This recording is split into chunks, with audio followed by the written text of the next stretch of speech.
Welcome to Lobster's list for October 22nd, 2012. Number 1. Distance is an arcade racing game where cars are able to utilize abilities such as flight and magnetizing to surfaces.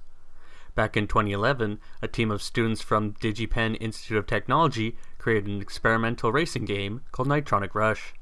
Some of the members of that team have come to Kickstarter to fund a spiritual successor to that award-winning game. There will be LAN and online multiplayer. A level editor and modding tools are also planned. By pledging $15, you can pre-order Distance for PC or Mac, with Linux as a possibility. That reward also includes beta access and having your name included with others on billboards in a credits level. Moving the heads-up display onto the rear window of the car is something I really liked, as I can keep my eyes focused more on the car itself rather than the corners of the screen. Number 2. Strike Suit Zero from Born Ready Games is a space combat game with a fusion of Western and Eastern sci-fi influences. Your craft can switch between a fast pursuit mode and a powerful strafing strike mode. Mecha designer Junji Okubo, who worked on Appleseed Ex Machina, and Paul Ruske, who composed the music for Homeworld, are involved with this project. You can pre-order at the $20 tier for a copy of the game for PC after the $15 early bird tier runs out. I saw the PAX trailer for this before and was impressed back then. The developers are using their own engine and the visuals already look great with nice glows keeping things on the screen more interesting. It is launching for PC first, but the developers are also hoping to port to consoles like the PlayStation 3 later. Even unpainted, the 14cm model at the $600 tier looks cool. If this game gets enough of a following that they produce an affordable model kit in the future, I would be tempted to add one to my collection. Number 3. Star Citizen is now on Kickstarter. This immersive detailed space shooter sim is from the game designer Chris Roberts, who is known for his work on the game Wing Commander. One of its features is a focus on realistic thruster physics. There is a pre-order starting at the $30 tiers and up. In the crowdfunding news, this game has been getting a lot of attention recently. They were accepting pledges directly on their website, which had difficulties keeping up with all the web traffic they were getting. Visually, what they have already looks great, and they're using CryEngine 3 technology for some impressive effects. Number 4. Make from Verge Game Studio is a PC game with multiplayer where you have a tether gun in an environment with relative gravity physics. Blocks with different properties, like acting as rockets, ballast, explosives, balloons, and more, are assembled together to experiment and solve problems. By pledging $15, you can pre-order the game, have a pair of Kickstarter backer-only in-game boots, and get access to a PDF about the game's development. A mechanic I like is that the tethers can also be used as bungees to hold blocks together and create electrical circuits, which could be used in creative ways like redstone circuits in Minecraft. Number 5. Axle is a platformer where you control a sentient gear that fixes machines. Collect sparks of electricity that work as in-game currency while dodging obstacles like pendulums. Is being developed for Android with PC, Mac, and iOS as stretch goals. A level editor is another stretch goal. A $10 pledge gets $15 of in-game currency and an ad-free copy of the game. Thanks to them, I now have been introduced to the genre of electro swing that combines electronic dance music with swing music. There is a sample of the music on their project page I am recommending you go check out if you like mashups of different music styles. The project page itself did a lot of things right, so I bumped this up the list from where I originally had it. Number 6. Rainbow Nightmare Libra from Ghost in a Bottle Games is an RPG filled with many bizarre things.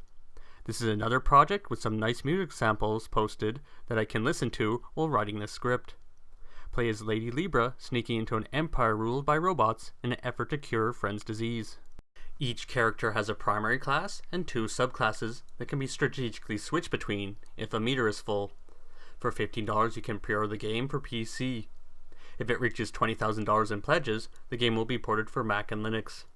There is a nice sense of speed and a lot of good use of the parallax visual effect. The art style may be a turn-off for some people. Number 7. Antharion is an open-world, turn-based RPG. The story has a kingdom undergoing political change, with its new king who sees wizards as a threat. You play as a peasant caught in the events of the purging of wizards from towns and cities. A copy for PC or Mac is included in the $15 tier. One of the biggest difficulties with making an RPG is all the small subsystems like inventory management that can be very time consuming to implement. It looks like this game already has a lot of those systems functional.